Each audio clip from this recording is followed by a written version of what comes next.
Assalamualaikum warahmatullahi wabarakatuh. Jumpa lagi dengan channel Handrasana Polen Berbagi Cerita. Pagi ini Jumat dini hari, tanggal 2 bulan 2 2023. Alhamdulillah saya berkesempatan hadir di Masjid Al-Mukhtar Kampus ISI Yogyakarta pagi ini, dan tadi gitu bangun tidur saya membaca Quran, permulaan dari surat Ali Imran. Situ dinyatakan bahwa ada ayat-ayat muhkamat dan ayat-ayat mutasabihat. Ayat-ayat muhkamat itu adalah ayat-ayat yang bisa dimengerti sebagai ibadah pokok, dan ayat-ayat mutasabihat yang hanya bisa dipelajari oleh mereka yang sungguh-sungguh iqra, sehingga mereka mendapat hikmah dan menjadi ulil albab, orang-orang yang disempurnakan ilmunya gitu, karena ketekunannya untuk iqra. Dan dinyatakan bahwa orang-orang yang condong pada kesesatan akan memanfaatkan ayat-ayat yang membutuhkan perhitungan matematis itu. Jadi Iqra ini memang berisi, Quran itu memang berisi ayat-ayat yang bisa dijalankan di era Nabi terakhir Muhammad SAW. Tapi dinyatakan juga oleh Nabi Muhammad SAW nanti ada ulama yang di akhir. Inilah yang dibilang Malik Yaumiddin. Jadi yang akan merajai hari akhir itu juga merajai semua aturan itu, Rabbil Alamin. Jadi orang-orang yang sungguh-sungguh mempelajari Iqra ini, seperti kita tahu 7 abad pertama ulama-ulama Islam yang berada di Eropa selama 10 abad itu telah berhasil mempelajari kebudayaan Yunani, yang merupakan kebudayaan yang menggunakan matematis. Waktu itu kita kenal dengan teori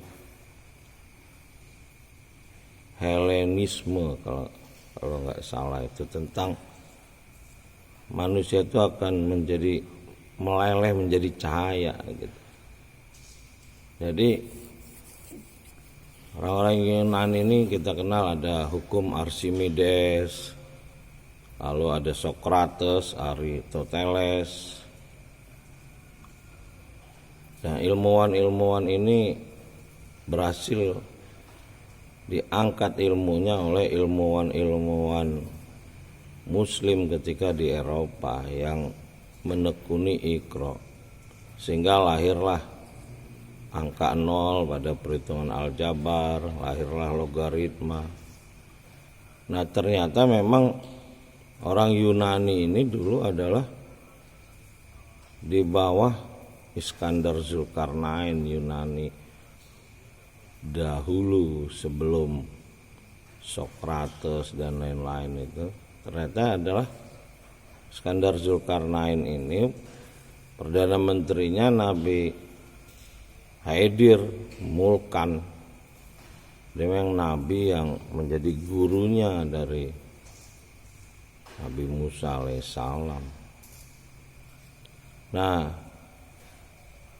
sekarang apa yang menjadi teori-teori orang Yunani dulu mulai bisa dibuktikan.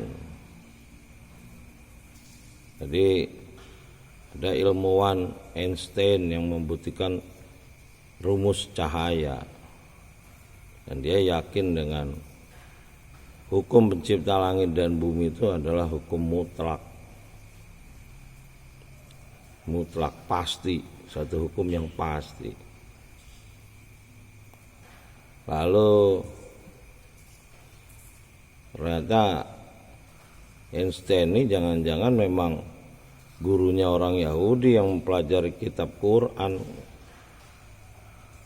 Karena ketika Habibie belajar di Jerman, tempatnya Einstein belajar, dia melihat orang Yahudi itu belajar Quran, terjemahan, sehingga Habibie kalah terus. Sampailah B.J. Habibie menyadari kesalahannya sebagai orang yang beriman kepada Quran tapi tidak mau iqra, mempelajari Quran dengan sungguh-sungguh. Akhirnya dia mempelajari Quran dengan sungguh-sungguh dan dia berhasil melampaui orang Yahudi dan menciptakan hukum Habibie 1 dan Habibie 2 tentang keretakan pesawat, sayap pesawat, dan banyak menyelamatkan manusia, sehingga dianggap manusia paling cerdas di muka bumi di abad 21 ini. Di bangsa Indonesia ini luar biasa, udah mayoritas muslim, juga punya ilmuwan sekaliber B.J. Habibie. Tinggal sekarang kita akan melakukan iqra seperti contoh pemimpin kita B.J. Habibie. Jelas B.J. Habibie ini pemimpin kita, pernah jadi Presiden Republik Indonesia.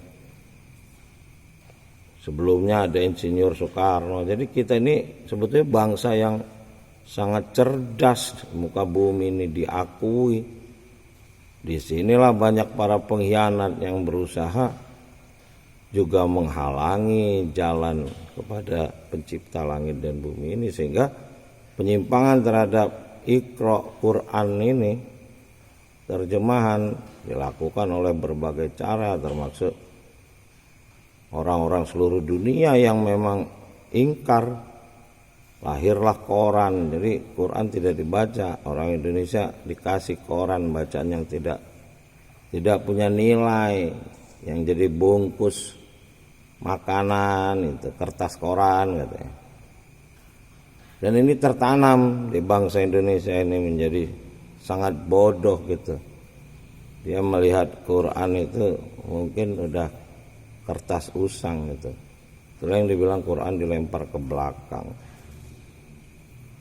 Nah, dari ayat yang saya baca barusan, Ali Imran 1 sampai 9 jelas bahwa ada iqra yang khusus untuk orang-orang ahli bahasa matematika. Itulah mutasabihat. Jadi seperti pembuktian mata Candi Borobudur sebagai teknologi teleportasi yang dilakukan oleh orang berpengetahuan di era Nabi Sulaiman alaihissalam, telah dibuktikan oleh Kiai Haji Fahmi Bahasa dengan perhitungan matematis.